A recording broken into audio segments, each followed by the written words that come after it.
Hola a todos, bienvenidos a esta entrega resumen del curso Lean. Mediante este vídeo, en una hora, podréis tener una visión global de todos los conceptos y aplicaciones que incluye la metodología. Y como esto es muy ejecutivo, sin más dilación, empezamos. Aquí tenemos el índice con un código de colores. Los apartados en gris se refieren a los principios y herramientas Lean. En verde, algunos ejercicios y ejemplos intercalados. Y en azul, aplicaciones u otras metodologías relacionadas. Si queréis profundizar, en la lista de reproducción del curso encontraréis los mismos contenidos con mayor detalle. Venga, si estáis preparados, vamos allá. Para situarnos y tener una perspectiva histórica, arrancamos con los antecedentes en los inicios de la reingeniería de procesos, que definimos como aquellas mejoras organizativas de bajo coste que se realizan sobre un proceso existente, consiguiendo una interacción más eficiente entre máquinas, personas y materiales.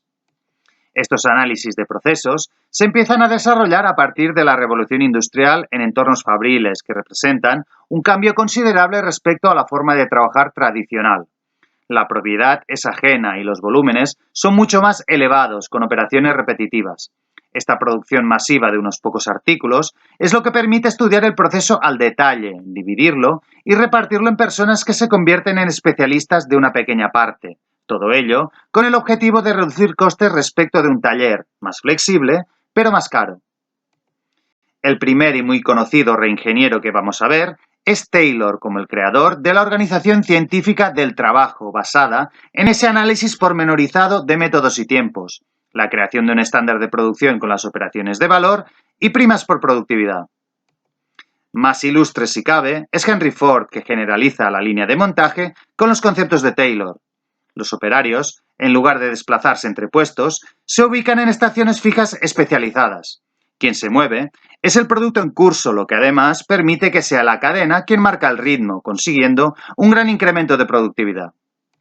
Posteriormente, a partir de mediados del siglo XX, se desarrolla el sistema de producción de Toyota para competir con los fabricantes americanos en un mercado japonés mucho más fragmentado.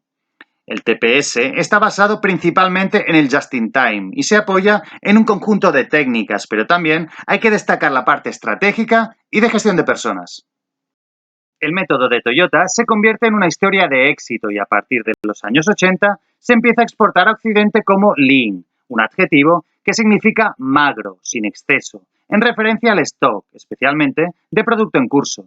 El Lean considera así el inventario como el efecto visible de una organización ineficiente que no sabe cómo resolver la causa raíz de sus problemas y, al menos por definición, se convierte en el enemigo número uno, aunque en la práctica nuestros indicadores serán preferentemente la eficiencia y los plazos de ejecución. El Lean se basa en los siguientes 4 principios básicos. Primero, conocer cuál es el valor añadido de nuestro producto y qué operaciones lo aportan. Segundo, conectar las operaciones de valor para establecer entre ellas un flujo continuo. Tercero, el método pull, trabajar para la operación posterior, que tira de la anterior, de tal modo que hay que entregarle solo las cantidades requeridas en el momento preciso. Si bien el valor añadido ya lo encontramos en el Taylorismo y el flujo en el Fordismo, el Just-in-Time, además de ser el principio más genuino del Lean, al combinarlo con los anteriores, resultan fortalecidos. Aplicando el pull al valor añadido, trabajando siempre para el proceso siguiente, en última instancia está el cliente, que es quien debe definir el valor, no el fabricante. Y aplicado al flujo, nos daremos cuenta de que una verdadera línea, para que funcione como un conjunto y no genere stock en curso, debe obedecer a una lógica pull en lugar de push, tal y como se explicará próximamente. Por último, la mejora continua implica establecer una dinámica de implantación de acciones con el despliegue del conjunto de las herramientas Lean. Tenemos pues 2 fases de desarrollo. La aplicación de los 3 primeros principios constituye la llamada mejora radical y una vez disponemos de flujos pull, la mejora continua. Vamos a profundizar más en estos conceptos Lean, empezando con el valor añadido y para ello definiendo el lead time como el tiempo que transcurre entre la primera y la última operación de un proceso. Al analizar este tiempo, comprobaremos que solo en una breve fracción tienen lugar actividades que transforman el producto. El resto se consume, principalmente, en esperas en forma de stock. Si fuéramos capaces de reducirlas, conseguiríamos una mayor productividad y un menor plazo, permitiendo ofrecer una respuesta más rápida al mercado. Respecto a otras metodologías, el Lean adopta un enfoque sistemático en la eliminación del no valor añadido que clasifica en 7 despilfarros. Sobreproducción, fabricar más de lo que requiere el proceso siguiente en el momento. Esperas referidas a las personas que no puedan trabajar porque el proceso anterior no se ha completado. Movimientos, principalmente desplazamientos de las personas. Transportes de materiales, especialmente de productos en curso. Explícitamente nos aparece nuevamente el stock. Un exceso de tareas en un tiempo excesivo, superior al estándar. Y finalmente los defectos con los correspondientes reprocesos y posibles mermas. Distintas fuentes añaden despilfarros adicionales. Uno que aparece habitualmente como octavo desperdicio es la falta de aprovechamiento de la creatividad de las personas, que podemos llamar rutina. También se suele mencionar el coste de oportunidad del capital. Y luego, siendo imaginativos, podríamos seguir con otros posibles despilfarros debidos especialmente a una mala gestión. Veamos algunos ejemplos. El plazo desde que surge una idea a su implantación. La falsa analogía, es decir, limitarse al benchmarking sin un análisis del caso particular. La amnesia del paisaje, en la que nos acostumbramos a convivir con los problemas olvidando las prestaciones iniciales. Las resistencias al cambio. La falta de flexibilidad e insistencia en mantener un plan inicial elaborado sin los suficientes inputs. O la persistencia en el error en la línea de la trampa de los costes irrecuperables. Avanzamos al segundo principio, el flujo, recordando que una vez eliminados los despilfarros, se trata de integrar físicamente las operaciones de valor. El pensamiento tradicional departamentaliza y agrupa las máquinas por función en la llamada configuración Job Shop, típica de taller. Como vemos en el esquema, tenemos distintas áreas separadas por almacenes intermedios y rutas variables donde cada sección buscará su óptimo local. En cambio, el flujo propone una agrupación por familias de producto, en un layout con las máquinas en serie agrupadas en líneas de producción. Y en la medida de lo posible, líneas de producción mezclada que admitan distintas referencias y formatos. Con esta configuración, logramos eliminar el stock en curso y con ello reducir la superficie ocupada. Sin embargo, la conexión física puede no ser posible e incluso no deseable, según las características de los procesos. Por ejemplo, las máquinas Lean deben ser flexibles y permitir un flujo pieza a pieza, lo cual difícilmente se podrá cumplir en macroinstalaciones que trabajan por lotes, que la metodología denomina grandes catedrales. Os remito al vídeo número 6 del curso, donde tratamos estas cuestiones con más detalle. Vamos con el tercer principio, el just-in-time o método pull, en oposición al push, producir a máxima capacidad de las máquinas de cabecera, independientemente de que los procesos aguas abajo puedan asumir el ritmo. En este ejemplo, atendiendo a los tiempos de ciclo, pese a estar en una línea, se nos va a empezar a desbordar justo delante de la máquina más lenta, en este caso, el taladro, que va a 90 segundos por pieza. Si evolucionamos al pull y la máquina anterior produce solo cuando se lo pide la posterior, el output será el mismo, pero sin stock intermedio y nuevamente ganando espacio en planta. Para trabajar pull, también es necesario que haya sincronismo entre las máquinas, de tal modo que si se produce una avería, paren también automáticamente todas las máquinas anteriores. El ritmo de la línea lo marca el taladro, por lo tanto, en un ejercicio de mejora de procesos donde queramos incrementar la capacidad, deberemos identificar y trabajar sobre esta máquina, que es el cuello de botella. El pull se puede mantener también en procesos desconectados mediante el sistema Kanban. Cada contenedor de producto tiene asociado una tarjeta. Cuando se empieza a procesar un contenedor, se coloca una tarjeta Kanban de transporte en un panel, actuando como señal para el aprovisionador. Y cuando éste acude al proceso anterior para el acopio de un nuevo contenedor, lo debe notificar con un Kanban de producción, para que dicho proceso anterior pueda reponer el material consumido. Este sistema con tarjetas físicas puede ser necesario si hay muchos componentes o si se consumen muy rápido y a un ritmo dispar. De no ser así, por su simplicidad y carácter visual, es preferible el sistema de doble contenedor, donde, cuando el primero de ellos se consume, el propio recipiente vacío actúa como señal de reabastecimiento. Acabamos de ver que nuestra línea pull trabaja al ritmo del cuello de botella, pero si incorporamos al cliente al final del proceso, la cadencia de la línea deberá ser el tiempo de ciclo a ritmo de la demanda, conocido como takt time. Veamos la fórmula. Es el tiempo de trabajo disponible multiplicado por la eficiencia de la línea y dividido por la demanda durante un periodo significativo. El resultado es una frecuencia que indica el tiempo por pieza. Para poder aplicar el takt time será necesario disponer de una buena previsión de la demanda, que es el input externo. Con las variables del numerador tenemos mayor margen ya que son internas y podemos decidir, por ejemplo, trabajar más turnos. Al establecer una cadencia constante en el tiempo, estamos alisando la demanda y nivelando la producción, lo que nos permitirá dimensionar máquinas y materiales, trabajar con procedimientos estándar y equilibrados de operarios. En el gráfico, vemos cómo en lugar de tener en cuenta cada día las cantidades solicitadas, se produce el promedio del periodo, 28 unidades. Si volvemos a la fórmula considerando 2 turnos de 8 horas y una eficiencia del 70%, obtendremos un takt time de 24 minutos o a la inversa, 2,5 piezas hora. La nivelación nos permite trabajar a takt time, pero a costa de generar stocks que serán mayores cuanto más irregular sea la demanda real y mayor el periodo considerado, por lo que se produce un conflicto de intereses entre el just-in-time y el takt time. Pese a que el Lean es por definición la producción sin inventario, la propia metodología reconoce que es preferible nivelar que ser purista y pretender un stock cero. Venga, vamos con un primer ejercicio práctico, donde tenemos una línea de montaje de juegos de mesa. Las dos máquinas azules en la cabecera de la línea son formadoras de cajas, el fondo que sigue la línea por arriba y la tapa por abajo. Estas máquinas van a una velocidad poco regulable, de tal modo que la línea debe contar con tantas personas como sea necesario para absorber la producción. En el tramo superior, tenemos operarios introduciendo manualmente los componentes del juego en la caja. En la intersección de las líneas, una persona se encarga de cerrar la tapa y el fondo, y al final, una persona supervisa el encajado y el paletizado automáticos. Hay dos familias de productos, los juegos sencillos, layout de arriba, y los juegos complejos, layout de abajo, que requieren muchos más operarios debido a que tienen muchos más componentes. La fabricación de juegos sencillos supone el 80%, de tal forma que se programan de lunes a jueves, y el viernes se agrupa la producción de juegos complejos, debiendo subcontratar operarios. Aquí os aparece la explicación por si queréis parar el vídeo, leer tranquilamente el planteamiento y pensar en la solución. En la siguiente diapositiva resolvemos el ejercicio.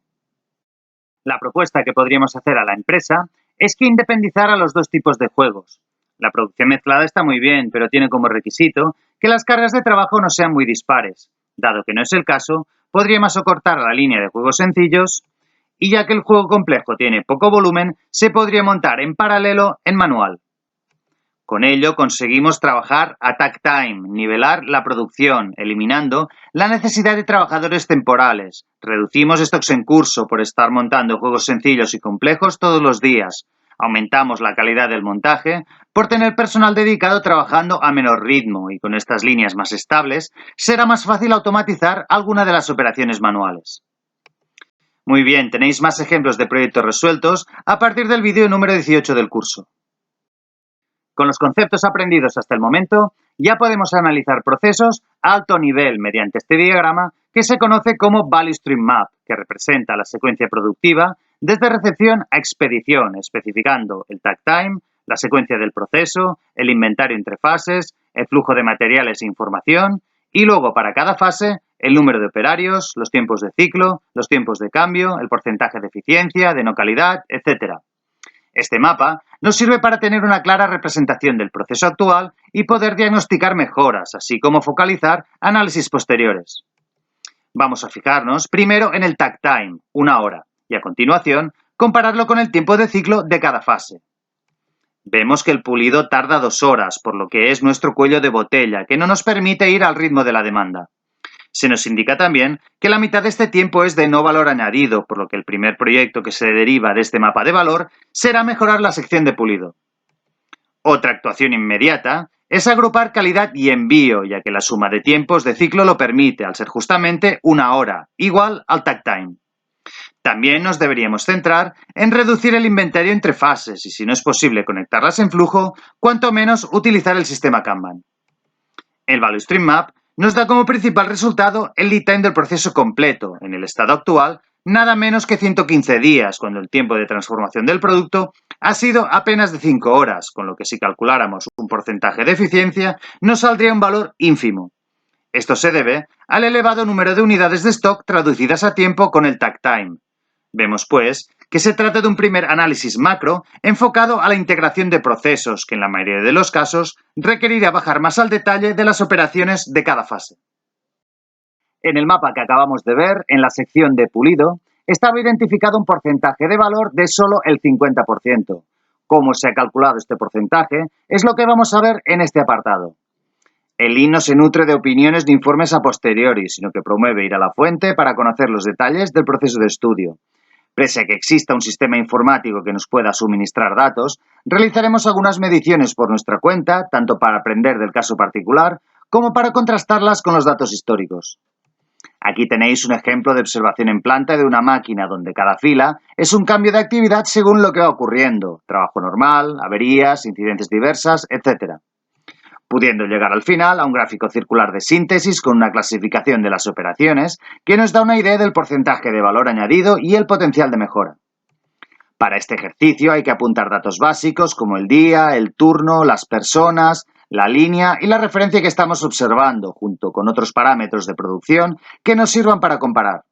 En la toma de tiempos a reloj corrido, tenemos que distinguir tiempos máquina de tiempos hombre. Cada operación hay que describirla bien y clasificarla en categorías, prestando especial atención a las incidencias que ocurren, entender el origen del problema y la rapidez y eficacia en la resolución.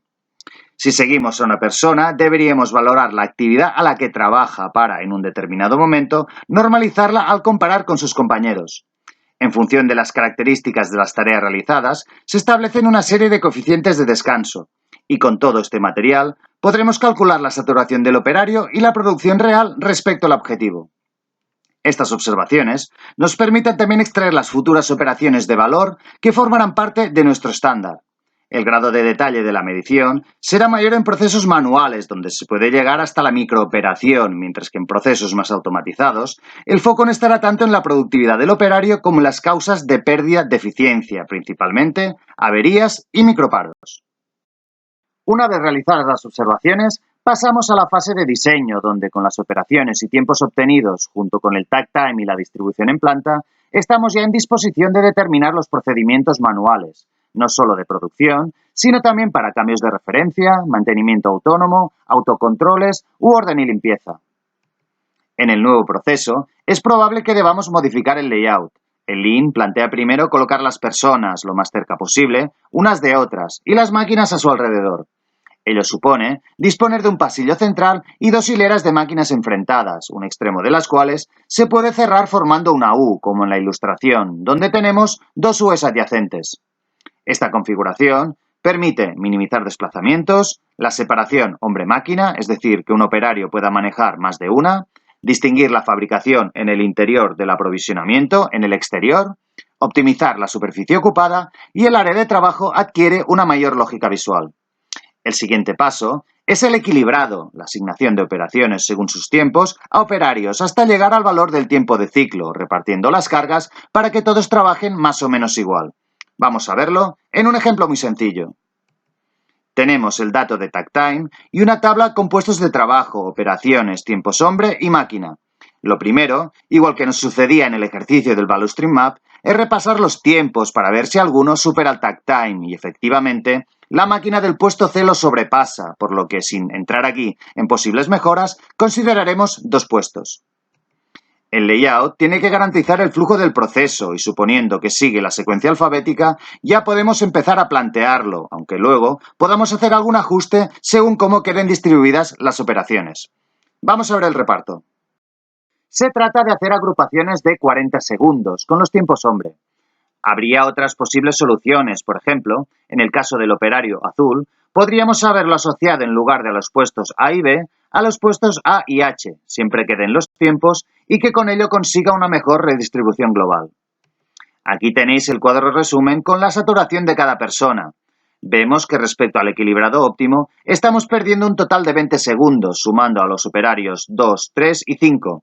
Si perdiéramos más de los 40 segundos del takt time, necesitaríamos una sexta persona y podría ser indicativo de que el reparto es mejorable, o quizás habría que subdividir más algunas operaciones. Puesto que las saturaciones son distintas, lo suyo sería que los operarios rotaran, favoreciendo también la polivalencia. Y un paso más allá sería que pudieran realizar piezas completas, de tal modo que el primer operario empezaría una rueda por toda la célula, 40 segundos después entraría el segundo y así sucesivamente. Esta opción con ciclos tan cortos no tiene sentido porque se perdería demasiado tiempo en desplazamientos, pero si el takt time fuera mayor, debería considerarse, ya que además de suponer un trabajo más variado, presenta ventajas intrínsecas en cuanto a la calidad, trazabilidad y además resulta más acorde con el flujo pieza a pieza y la integración horizontal respecto a la división del trabajo, más de corte taylorista. Bien, vamos con el planteamiento de otro caso práctico. Se trata de una planta de fabricación de piezas de plástico con un primer proceso de inyección y prensado y un operario manejando dos máquinas y realizando un control visual. En la siguiente sección, las piezas se colocan en unas cintas transportadoras donde los operarios cargan y descargan manualmente dispositivos que realizan un control dimensional. Finalmente, el proceso de acabado consiste igualmente en alimentar a la máquina, aunque en este caso con un lote de piezas que reciben un tratamiento superficial. Aquí debajo tenéis la descripción del proceso por si la queréis repasar y vamos primero con el diagnóstico. Si recordáis, es evidente que estamos ante un job shop típico de taller, con producción push, con algunos operarios muy probablemente insaturados, con elevados stocks en curso y superficie ocupada, muchos transportes, y como input adicional, se nos dice que hay una falta de capacidad en acabado, por lo que la empresa se plantea la compra de nuevas máquinas. Parad el vídeo, pensadlo y en la siguiente diapositiva vemos la solución. Pues como habréis adivinado, se trata de crear una célula NU tipo Flow Shop, conectando las máquinas de autocontrol y acabado a la salida de la inyectora. Las mejoras que conseguimos con esta configuración y que nos sirven para repasar los conceptos vistos hasta ahora son la integración de procesos, la creación de un flujo pieza a pieza, la eliminación de stock en curso, transportes y manipulaciones manuales. Conseguimos reducir también drásticamente el lead time, ya que la pieza queda terminada a pie de máquina, la superficie ocupada y también el número de verificaciones visuales y potenciales problemas de calidad al eliminar tantas piezas en tránsito. Asimismo, logramos un incremento importante de productividad al contar con un operario polivalente que realiza el proceso de producción completo. Este ejemplo es un buen resumen del potencial del Lean en sus tres primeros principios, que constituyen la mejora radical del proceso. Recordemos, definición del valor añadido y eliminación de despilfarros, creación de flujo y aplicación del pool. Si las máquinas aguas abajo sufrieron una avería, la inyectora terminaría el ciclo y no volvería a arrancar hasta que el paro estuviera resuelto, lo que supone una presión al alza para lograr elevadas eficiencias de máquina. Ok, veamos ahora cómo la integración de procesos y creación de líneas puede aplicarse también a procesos de servicios. Vamos a poner un par de ejemplos, el primero de ellos, un aeropuerto. Como diagnóstico de mejora, vemos que hay la necesidad de llegar con mucha antelación, ya que el ítem global es elevado, con muchas esperas, colas y controles duplicados. Funciona push con un layout por funciones, puestos aislados y stock intermedio. Fijaos cómo los mostradores de facturación están todos agrupados en una zona. Luego tenemos un macro control de seguridad que vendría a ser como una gran catedral. Y desconectadas las puertas de embarque. Son tres operaciones independientes que se habrán ido mejorando, pero no está tan claro que ha existido una vocación de análisis del proceso completo, prestando atención a las esperas y a las colas entre operaciones, equivalentes al stock en producción. En un servicio cambia un poco el concepto porque la persona es al mismo tiempo cliente y producto en curso, de tal modo que como productos en curso vamos a los mostradores a hacer cola, luego a la cola del control de seguridad y más cola para embarcar, todo realmente muy molesto para el pasajero y además ineficiente. Aquí mostramos cómo sería el layout conceptual del aeropuerto tipo Flow Shop. Habría una línea, por ejemplo Barcelona, y los pasajeros realizarían el proceso completo en flujo desde la llegada al aeropuerto al embarque, yendo hacia el modelo pool, donde la llegada del avión desencadena los pasos previos, es decir, ninguna persona debería iniciar el proceso antes de que sea necesario y una vez iniciado, lo realizaría todo seguido. Este diseño pool es de difícil implantación porque habría que rediseñar la infraestructura de los aeropuertos pensada actualmente para funcionar push por lotes. Vamos con otro ejemplo, un restaurante. En este caso no hay desplazamientos del cliente ni grandes colas, pero sí notables tiempos de espera entre operaciones y un lead time variable, también en función de lo que pida el cliente y el tiempo que se tome. Vemos cómo hay que esperar para todo, para recibir la carta, para pedir, a los distintos platos, a cualquier petición adicional, incluso hay que esperar para pagar.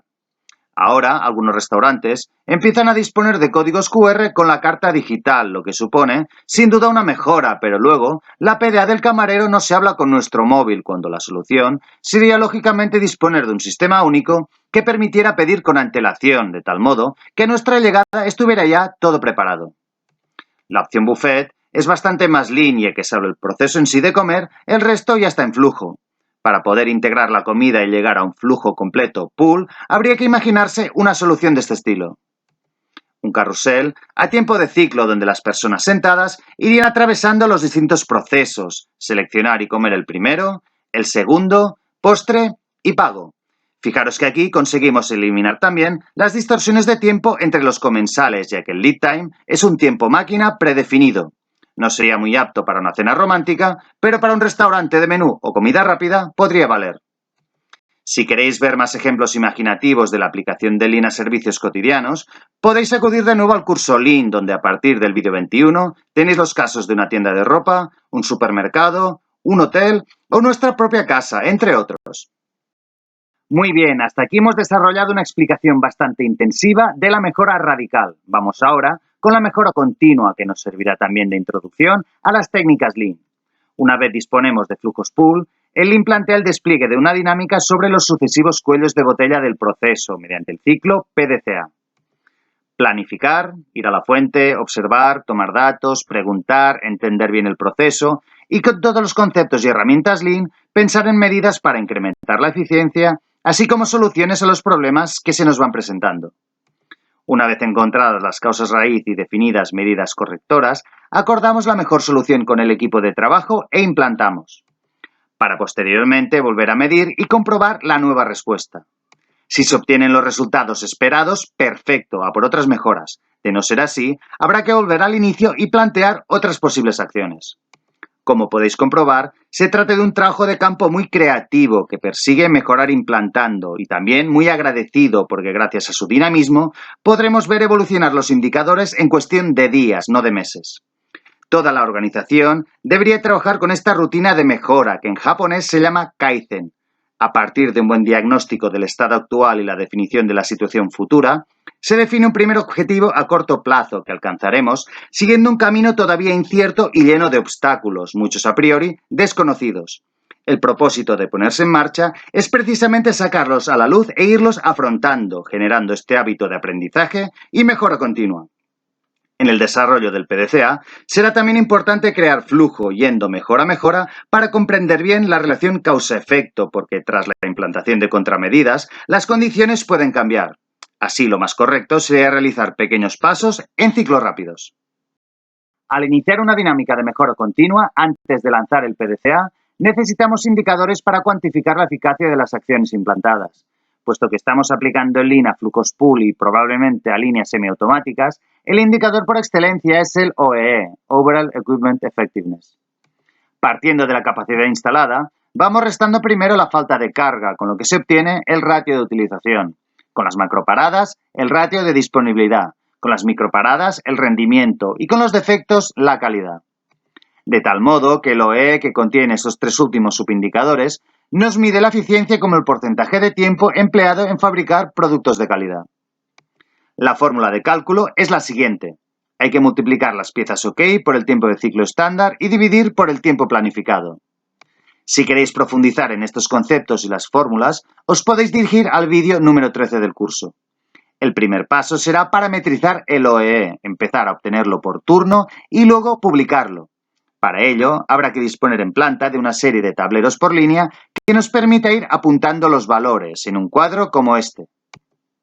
Por otro lado, realizaremos el seguimiento semanal y mensual con un determinado punto de partida y un objetivo. Las evoluciones semanales y mensuales del OEE se suelen mostrar en un panel centralizado donde podemos mostrar otras informaciones clave como un ABC de averías o no conformidades, el plan de producción, procedimientos, auditorías realizadas, acciones en curso y, muy importante también, un sistema visual de sugerencias, todo ello vinculado a la dinámica de mejora continua.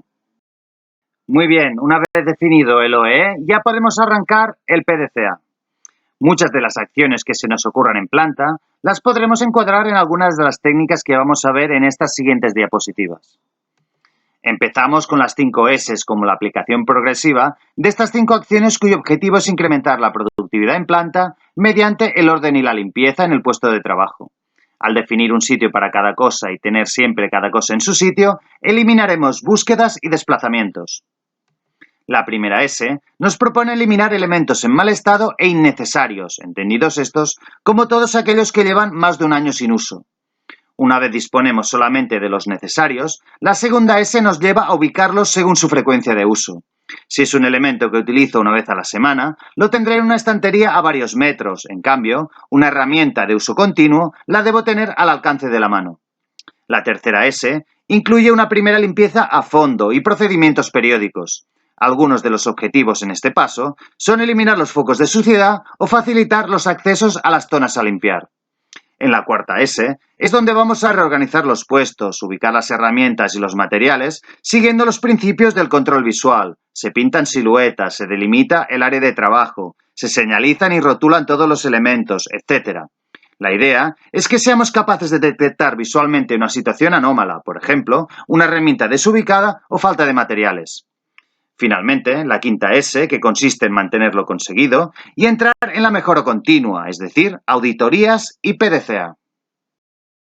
El TPM es toda una submetodología con mucho contenido y aquí vamos a ver solamente lo más significativo. El objetivo es incrementar la eficiencia, reduciendo las 6 grandes pérdidas que, como podéis ver, están directamente relacionadas con los componentes del OEE: paradas, tiempos de preparación, baja velocidad, microparos y defectos durante producción y al arrancar. Las claves del TPM son las siguientes: realizar una puesta a punto de los equipos y lograr trabajar con un estándar que debería ser cuanto menos igual a las prestaciones iniciales. Luego, tratar de migrar del correctivo al preventivo y traspasar progresivamente tareas de mantenimiento a los operarios, que en entornos cada vez de más elevada automatización deben empezar a asumir operaciones de no producción, como mantenimiento o calidad, y no solo la ejecución, sino un primer nivel de gestión. Específicamente en cuanto al preventivo, los operarios se encargan de desarrollar el mantenimiento autónomo, donde incluimos limpieza, lubricación, inspecciones, autocontroles, ajustes, etc. Luego el TPM tiene un siguiente nivel, que es el mantenimiento de calidad, donde equipos mixtos de producción, mantenimiento e ingeniería realizan estudios en profundidad de las causas de averías y defectos para plantear mejoras en los procesos y en las propias máquinas. Seguimos con ideas para nuestro PDCA. Bastantes de ellas estarán relacionadas con simplificar el proceso. El control visual es un principio fundamental y transversal a toda la metodología Lean que aplica a los procedimientos, a la organización del puesto, al sistema de aprovisionamiento, a los indicadores y además a toda una serie de dispositivos como los siguientes. El ejemplo cotidiano más típico son los semáforos y en fábrica las balizas. Podemos tener también displays con información en tiempo real o un panel luminoso que nos indique el estado de variables clave de la línea. El objetivo es ser capaces de adelantarlos a los problemas, por lo que las distintas luces nos deben servir de aviso y protocolo de actuación para ganar tiempo, especialmente en puntos de la línea donde se pueden producir paros y no hay personas de forma permanente. Para ello, lógicamente, habrá que parametrizar estos sistemas para sacarles el máximo partido. Otro principio básico del Lean es la calidad en origen, con 2 conceptos clave. Mediante el Jidoka o automatización con un toque humano, la máquina se controla la calidad por sí misma y para ante cualquier problema, no solo para rechazar el producto en curso, sino para analizar lo ocurrido in situ en el momento. Y relacionado con lo anterior están los pokayokes o sistemas a prueba de fallos. Son dispositivos sencillos que imposibilitan o resaltan el error para que resulte evidente. Típicos ejemplos de pokayoke son el cable USB que imposibilita el error ya que solo permite conectarlo bien y un código de colores que permite conectar colores distintos pero resalta el error visualmente. Como pokayokes incluimos elementos mecánicos que nos ayuden a posicionar u orientar el producto en curso, sensores que indican falta de presencia, cámaras que detectan alguna característica no ok en la foto respecto al patrón, básculas que controlan el peso y de estar fuera de tolerancias expulsan el producto. Y lo mismo con medidores de otras variables, de tal modo que si tenemos un determinado punto conflictivo de la línea, podemos pensar en soluciones de este tipo. Un autocontrol manual de calidad También es una especie de poka-yoke, salvo porque suelen ser operaciones frecuenciales, no cumpliendo como controles 100%, pero la idea es la misma. Vamos con un nuevo ejercicio de mejora de una línea semiautomática para poner en práctica las técnicas que acabamos de ver. Tenemos una sala blanca cerrada a la que los operarios solo acceden puntualmente para algunas tareas. Las líneas de envasado son muy sencillas, empiezan con el prensado de una pastilla, luego un embolsado automático y una salida compartida hacia un proceso final de encajado y paletizado manual. Disponemos también de algunos datos históricos con el OEE al 70% y una BC de averías que nos indica, en promedio, 5 averías de prensa al turno, que suponen 15 puntos perdidos de OEE. 5 puntos son microparos en la prensa y el 10 restante en la embolsadora. Tenemos también datos de lead time. La pastilla en la cinta transportadora tarda 1 minuto desde la prensa a la embolsadora y 2 minutos desde la embolsadora al encajado manual. ¿Cuál es el diagnóstico de esta situación? Pues un número de incidencias elevado y al ser la sala blanca un recinto cerrado y sin demasiada visibilidad, los operarios se dan cuenta de paros aguas arriba cuando no les llega producto. Es en ese momento cuando reaccionan y entran a la sala para corregir la incidencia. Veamos qué proponemos en la siguiente diapositiva. Pues un sistema de control visual. Las máquinas pueden disponer de balizas como las que estamos representando, pero si no informan de lo que nos interesa, no sirven para nada. Entonces vamos a programarlas utilizando un color para cada tipo de paro.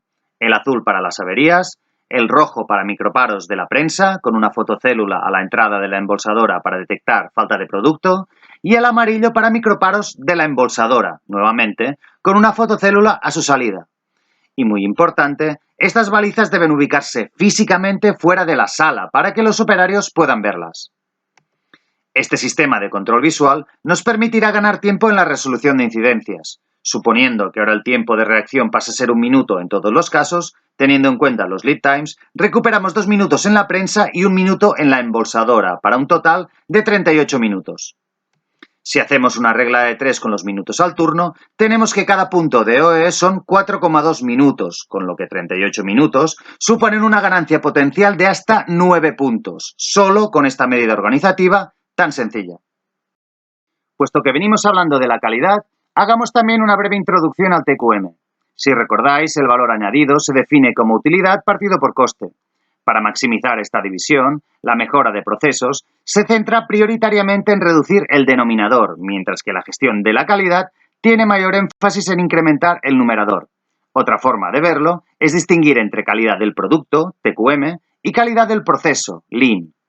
Se trata de dos metodologías con muchos puntos en común y del todo complementarias, si bien, puesto que la calidad del proceso siempre deberá respetar la calidad del producto, el TQM debería lanzarse en una etapa anterior. En el siguiente cuadro, comparamos el concepto tradicional respecto al de calidad total. De forma resumida, la calidad pasa de ser una mera inspección del proceso que añade coste al producto a una ventaja competitiva, al convertirse en una filosofía empresarial con una orientación al cliente, tanto externo como interno, y por lo tanto al proceso. En lugar de una detección final, se plantea una prevención desde el inicio, con la calidad incorporada a la estrategia y al diseño de productos y servicios. En el límite, no habría departamento de calidad, ya que todas las personas de la empresa la incorporarían en sus rutinas diarias. Otro concepto fundamental es la distinción entre costes de calidad y no calidad. Los primeros son aquellos en los que incurre la organización para evitar defectos, distinguiendo entre costes preventivos, formación, documentación, mantenimiento, reingeniería, certificación de proveedores, gestión mediante indicadores y, por supuesto, las técnicas TQM. Y luego tenemos los costes de evaluación de los productos terminados, auditorías de calidad, inspecciones de piezas, ensayos, certificaciones, etc. Por otro lado, los costes causados por la no calidad, internos, unidades no key, mermas, correctivos, recuperaciones, y los más graves, los externos, después de la entrega del producto, principalmente reclamaciones y devoluciones que generan una pérdida de imagen y prestigio de la empresa. Así, hay que evitar los costes de no calidad invirtiendo en costes de calidad, especialmente de prevención, que son los que tienen mayor potencial para reducir los costes globales. En el gráfico, habría que ir a buscar el mínimo, pero bien podría ser que los esfuerzos debieran ser superiores si el correspondiente nivel de calidad no es suficientemente satisfactorio para el cliente. La gestión de la calidad tiene tipificadas 7 herramientas básicas que también nos pueden servir en la fase de análisis del PDCA. Empezamos con el diagrama de Ishikawa, que partiendo de un efecto, en este caso medidas fuera de especificaciones, indaga en las posibles causas raíz en la línea de los 5 porqués, preguntándonos sucesivamente por la causa de un problema hasta dar con su verdadero origen. Muy utilizado el diagrama de Pareto, un gráfico de barras ordenadas por cantidad o coste, donde siguiendo la ley que trata de demostrar, el 20% de las causas se correspondería con el 80% de los efectos, permitiendo focalizar el problema. El gráfico de control representa la evolución de una variable en el tiempo, con el objetivo de detectar mediciones fuera de límites y posibles tendencias, es decir, procesos no estables. Las hojas de recogida de datos, que ya hemos visto, para la captura y representación estructurada de datos para facilitar el análisis y el procesamiento de la información. El histograma muestra la distribución de una determinada variable según los valores o intervalos definidos, permitiendo visualizar rápidamente la tendencia central y la variación de las mediciones. Y el diagrama de dispersión representa a una variable en función de otra, ayudando a identificar una posible correlación entre ellas. Falta la séptima herramienta, que es la estratificación de los datos, es decir, estos mismos análisis, pero distinguiendo por familias. Y posteriormente se han añadido otras 7 herramientas adicionales, llamadas avanzadas, que tenéis aquí recogidas. Por último, existen también las herramientas de ingeniería de la calidad, como el QFD, el ANFE o el diseño de experimentos, que están explicadas con bastante detalle en el vídeo número 41 del curso. Vamos con la última de las técnicas Lean y quizás la más representativa. Si antes hemos utilizado todo el abanico de herramientas para mejorar el proceso de producción, aquí se trata de lo mismo, pero para reducir el tiempo de cambio de referencia e incrementar la eficiencia, pero sobre todo la flexibilidad de una línea, ya que el menor tiempo de cambio nos permitirá reducir lotes y stocks. Las ideas clave son traspasar el cambio a los operarios de producción, lo que permite destinar más recursos y no estar pendientes de mantenimiento, crear la secuencia óptima con las operaciones de valor y equilibrar a los operarios, organizar el puesto de trabajo y todas las herramientas y utillajes con sistemas 5S para minimizar búsquedas y desplazamientos. Y muy importante el concepto de la externalización del cambio. Hay que procurar realizar el máximo número de tareas con la máquina en marcha. El típico ejemplo es el acercamiento de los elementos necesarios o rellenar documentación que se puede hacer durante la producción, antes de parar o después de arrancar. Para facilitar los montajes y desmontajes, hay que minimizar el uso de pernos y sustituirlos por sistemas de sujeción rápida. Luego tenemos que reducir los tiempos de ajuste según los últimos valores de producción OK de la referencia entrante. Podemos implantar también un indicador que nos controle los tiempos y analizar posibles desviaciones. Finalmente, mejoras técnicas, pequeñas automatizaciones, modificaciones que permitan ganar en ergonomía, etc. El concepto SMED de la externalización podemos aplicarlo también a servicios para descargar operaciones del cuello de botella.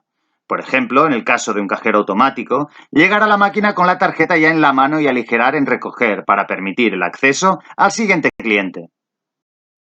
Bien, hemos hablado mucho de procesos, pero no tanto de personas, y puesto que se trata de implicarlas, vamos a hacer un breve repaso a las principales teorías de motivación. Empezamos con Elton Mayo y el experimento Hawthorne, cuyas principales conclusiones fueron que el rendimiento de un grupo de operarios aumenta cuando estos se sienten partícipes de la mejora y la importancia que adquiere la organización informal al margen del organigrama. Muy conocida la pirámide de Maslow, que realiza una ordenación de las necesidades humanas en 5 niveles para demostrar que el incentivo económico taylorista tiene solo un cierto recorrido como elemento motivador, porque una vez las personas tienen cubiertas las necesidades básicas, incluidas las económicas, buscan las del nivel superior, la estimación dentro del grupo y el éxito. Herzberg desarrolla una teoría de factores higiénicos y antihigiénicos, cuya aportación más remarcable es la necesidad de enriquecer los puestos de trabajo, lo que supone dar más atribuciones a un operario más autónomo. McGregor plantea 2 actitudes del trabajador en función de la gestión empresarial, un modelo X muy jerárquico donde los trabajadores se limitan a cumplir, versus una gestión más descentralizada y participativa, en la que los operarios aspiran a nuevos retos, tienen expectativas, etc. Vemos aquí nuevamente la conveniencia de cambios organizativos hacia una organización más plana y horizontal. Resumiendo, si queremos motivar a las personas, deberemos establecer un vínculo win-win entre las partes, mejorar las condiciones de luz, temperatura, limpieza, facilitar la ergonomía y prevenir riesgos, mejorar los medios productivos y solucionar los problemas crónicos, formación continua, comunicación y transparencia, fijación de objetivos. Puede ser interesante también realizar sesiones personalizadas de coaching, retroalimentación del trabajo en tiempo real, sistemas visuales y efectivos de participación, trabajo en equipo, en actividades de mejora, sesiones de gamificación y team building, integración horizontal y sobre todo vertical, que supone realizar funciones de niveles superiores, apoyo y reconocimiento de la dirección y finalmente, en un estadio más avanzado, liderazgo, nuevos retos y creatividad. Teniendo en cuenta los puntos anteriores, vamos a implicar a nuestra gente incorporándola también al despliegue de la estrategia, basado en el contacto entre niveles. Es un sistema de arriba abajo y abajo arriba simultáneamente, ya que la estrategia no es solo visionaria, sino que se nutre de la realidad en planta y se plantea para la resolución progresiva de problemas. Al implantar una dinámica de mejora, deberíamos partir de la traducción de los objetivos a largo a iniciativas a corto, donde podemos utilizar la metodología Scrum, que explicamos a continuación. Una vez definido el alcance del proyecto, el equipo realiza un diagnóstico de la situación actual, identificando oportunidades de mejora y un plan de acciones. A continuación, se realiza una reunión en la cual el equipo se concentra en seleccionar las tareas prioritarias que estima va a poder realizar en una primera fase. Y seguidamente arranca un primer subproyecto que recibe el nombre de sprint, cuya duración debe estar en torno a las 2-3 semanas para tener implantado el primer paquete de medidas. Este fraccionamiento del trabajo permite alcanzar resultados con menores plazos y, por lo tanto, se incrementa el aprendizaje y se reducen riesgos. El sprint incluye un tablero Kanban que indica tareas pendientes en proceso y realizadas, que constituye una foto en tiempo real del estado del proyecto, y una reunión diaria para sincronizar el equipo y definir posibles apoyos y, sobre todo, mantener el ritmo de trabajo. Tras el sprint se produce una reunión de final de fase a modo de seguimiento para presentar el estado del proyecto, las acciones implantadas, la evolución de los indicadores, etc. Por último, el equipo realiza internamente una última sesión donde reflexiona acerca del desarrollo del sprint, plantea mejoras para ser más eficiente y ajusta la velocidad de la siguiente fase. Y a continuación, vuelta al inicio para preparar el próximo sprint. Fijaros que se trata de una dinámica muy parecida al PDCA, pero más sistemática, más comprometida y con un mayor control sobre los plazos. El Scrum es una de las herramientas del Agile, que surge como un contrapunto al Lean en el escenario actual, donde existe una mayor personalización que se traduce en volúmenes por referencia más bajos.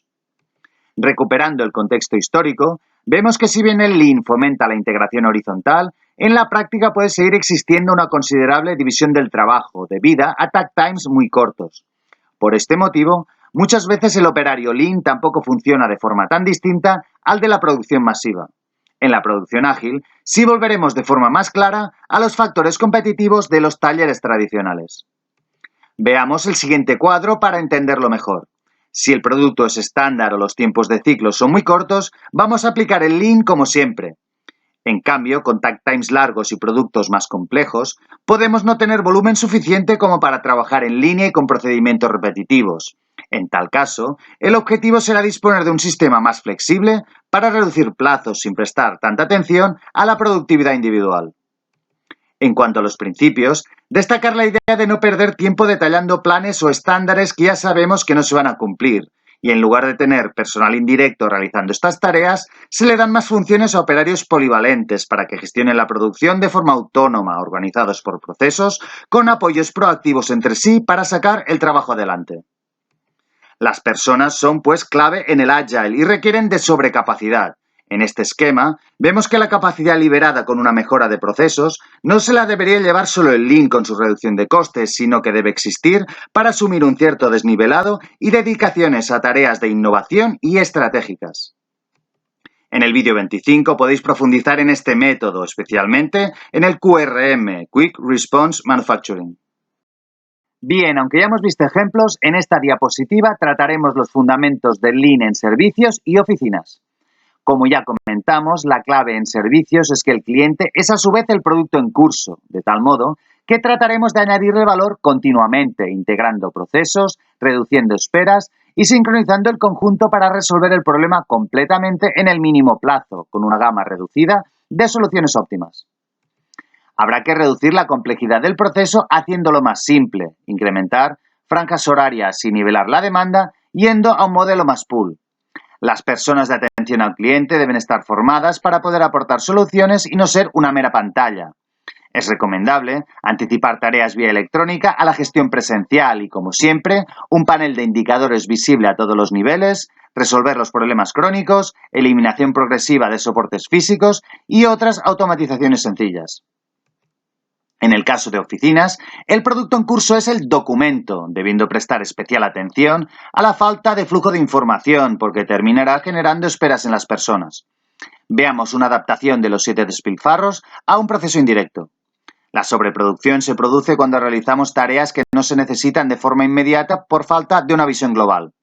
Las esperas se deben a la falta de coordinación y alineación entre fases, por la falta de delegación de personas cuello de botella, o por procesar los documentos por oleadas en lugar de liberarlos uno por uno.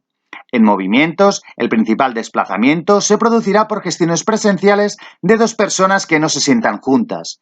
Y transportes, los correos electrónicos. Atención, porque la necesidad de mandar un email puede significar una debilidad del proceso como falta de información, de calidad en origen, una excesiva división del trabajo, una excesiva supervisión, etc. Y además genera un stock en la bandeja de entrada que no garantiza una respuesta en tiempo y forma. En cuanto al sobreproceso, exceso de complejidad, falta de estandarización de los documentos, herramientas informáticas poco operativas o procesos manuales fuera del sistema. Finalmente, defectos muy fáciles de cometer en un documento y difíciles de detectar, por lo que hay que establecer sistemas de comprobación visual tipo Poka-Yoke. Muy bien, con la visión global de los principios y técnicas Lean, veamos un resumen del resumen con estos 3 modelos de proyectos. El primero de ellos, la mejora radical, para pasar de una configuración tipo taller a la creación de flujos pool. Al tener un componente manual importante, el indicador de referencia será la productividad. Además de los 3 principios básicos, considerar la medición, ya que se trata de un proyecto intensivo en toma de tiempos en planta, con el objetivo de estandarizar las operaciones de valor añadido. Vamos también a nivelar la producción con la puesta en marcha de un takt time y con la ayuda de técnicas como las 5S o el Kanban. La metodología utilizada será la clásica de análisis, diseño e implantación y los usuarios clave son los mandos intermedios como responsables de asegurar el cumplimiento de los nuevos procesos. En la mejora continua de eficiencia y de un proceso automático, también vamos a estar mucho tiempo en planta, pero no tanto para tomar tiempos, sino en una dinámica PDCA o Scrum para detectar incidencias y nos valdremos de aquellos principios y técnicas que nos permitan resolverlas. Las personas claves son los propios maquinistas como verdaderos conocedores de los problemas. El tercer caso, como el de oficinas que acabamos de ver, consistirá principalmente en reducir plazos aplicando la mejora continua y principios tales como la nivelación o la calidad en origen. En cuanto a las técnicas, especialmente los mapas al tratarse de procesos menos visibles junto con un cuadro de mando basado en el lead time. Metodológicamente, habrá que llevar a cabo un análisis diseño más formal, pero la implantación, al no ver cambios físicos, puede ser más ágil. Los usuarios clave son los técnicos que ejecutan el proceso. Las principales tareas a realizar serán, primero, una breve fase de lanzamiento donde se crea el equipo de proyecto y se desarrolla el plan de trabajo y gestión del cambio con las primeras sesiones de comunicación e información. Y a partir de ahí empieza el análisis de datos históricos y las observaciones en planta, definición de los indicadores y el despliegue de la metodología seleccionada. Es preferible que los proyectos sean de corta duración y divididos por fases, con un alcance limitado, a un ritmo asumible, compatible con las rutinas diarias. Y es necesaria la participación de toda la organización, desde la dirección a los operarios, pasando por los distintos especialistas y mandos intermedios, es decir, tiene que ser un proyecto corporativo que todos puedan sentir como suyo. El alcance de estos 3 tipos de proyecto se explica con más detalle a partir del vídeo número 31 del curso. el Lean, más allá de fabricación, se puede extender al conjunto de la cadena logística mediante la aplicación del pool al proceso completo, que nos permitirá reducir plazos de entrega e incrementar la eficiencia del conjunto y así mejorar el servicio al cliente. Además de crear flujo en la gestión de pedidos y conseguir una buena sincronización entre oficina, planta y almacén, se trata de lograr la colaboración con clientes y proveedores en un modelo cooperativo llamado ECR, Efficient Consumer Response, y que incluye, por la parte comercial, decisiones sobre el surtido, la colaboración en la promoción y en la introducción de nuevos productos. Y por el lado de la logística, un sistema de reposición eficiente que permita reducir los niveles de inventario a lo largo de la cadena e incrementar la rotación con soluciones mill run y plataformas logísticas cross-docking. Todo ello soportado con los conceptos habituales, el análisis del proceso global, una planificación colaborativa con los inputs de cada departamento, la integración de procesos y sistemas a lo largo de la cadena, la estandarización y simplificación de procedimientos y formatos, transparencia en la información y un cuadro de mando en tiempo real. Aquí tenéis un ejemplo de mapa de procesos a alto nivel para describir cómo desde el cliente se planifican las compras y/o la producción. En paralelo, los pedidos son procesados por comercial, se gestiona la logística, se prepara el pedido en almacén y finalmente el transporte al siguiente eslabón de la cadena. La conexión con el cliente puede ser a través de un canal corto, donde el fabricante vende directamente al consumidor a través de una web o un local propio, o indirectamente con intermediarios, mediante un marketplace tipo Amazon o con los mayoristas y minoristas tradicionales. Nuestro principal indicador será el Lead Time Order to Cash, desde el pedido al cobro, que se puede descomponer en sucesivos subindicadores para medir la eficiencia de los distintos pasos. Si queréis profundizar en la distribución y en tienda, podéis acudir al vídeo 45 sobre Lean Retail. El Time to Market es el otro gran proceso transversal que podemos analizar en una compañía para reducir plazos, en esta ocasión, en la industrialización de nuevos productos. A diferencia del flujo de producción o de gestión de pedidos que se pueden completar en horas o días, aquí estamos hablando de proyectos que pueden tener una duración de meses o incluso años según el grado de complejidad del producto y del tipo de proceso. Para simplificar, vamos a suponer dos grandes categorías de innovación, incremental y disruptiva. En la primera de ellas, utilizaremos un proceso de desarrollo secuencial que consiste en un filtrado progresivo de ideas, conceptos y prototipos a medida que se completan los flujos de información en el llamado modelo de tapas y puertas, con las siguientes claves principales. Simplificar las características del producto, el aprovechamiento de procedimientos y diseños existentes y el desarrollo de una ingeniería concurrente por parte de un equipo multidisciplinar autónomo. En el segundo caso, la innovación disruptiva, estamos ante una gran incertidumbre técnica y de mercado, probablemente con un componente tecnológico importante. No merece mucho la pena planificar más de la cuenta, ya que no hay clientes ni un mercado previo. El proceso de desarrollo será más largo e imprevisible y no lineal, sino cíclico, según este esquema que propone el método Lean Startup. El principal valor añadido será el proceso de aprendizaje a través de los ciclos. Deberemos enfocarnos a disponer cuanto antes de un producto mínimo viable suficientemente funcional para compartir con los clientes, experimentar y mejorar, así como utilizar indicadores específicos del modo de respuesta. Tenéis explicados ambos modelos en los vídeos 38 y 39 del curso, respectivamente. En los tiempos que corren es obligatorio hablar de digitalización, recordando, no obstante, que una organización más robotizada no tiene por qué ser más lean y recomendando siempre un ejercicio de mejora de procesos previo a la incorporación de tecnología. Aquí tenemos los principales elementos de la industria 4.0, automatización, conectividad de todos los dispositivos con el Internet de las cosas, computación en la nube, análisis de Big Data y la aparición de nuevas herramientas como la fabricación aditiva, la realidad virtual, la nanotecnología o los nuevos materiales, con algunos retos. La ciberseguridad, la responsabilidad al delegar tanto en las máquinas, la sostenibilidad de un mundo tan tecnificado, ya que las máquinas consumen energía, y todas las cuestiones sociales debidas a los muchos puestos de trabajo que ponen en riesgo este mundo tecnológico. Por lo menos, la reingeniería de procesos seguirá siendo necesaria, ya que un robot también puede cometer despilfarros, si así está programado. Y además, las ventajas competitivas de la industria 4.0 guardan una estrecha relación con el Lean. El incremento de eficiencia de los recursos, la mejora de productividad y agilización de procesos, disponer de una máxima flexibilidad, monitorizar la demanda, medición e información en tiempo real o mejora de la calidad, tienen una clara correspondencia con el OEE, la eliminación del despilfarro, el lote unitario, el método pool, la gestión por procesos, el control visual o la calidad a la primera o el TPM.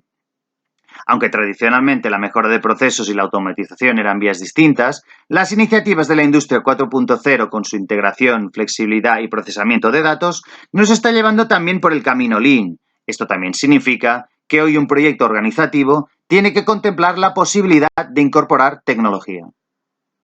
Y para terminar, otro gran tema que no podemos dejar de tratar es la ecología, donde la insostenibilidad se puede explicar también con conceptos Lean. Primero, porque la economía no se planifica de tal modo que prevalece un sistema basado en un crecimiento indefinido, es decir, capacidad infinita, y en el que los efectos medioambientales son considerados meras externalidades.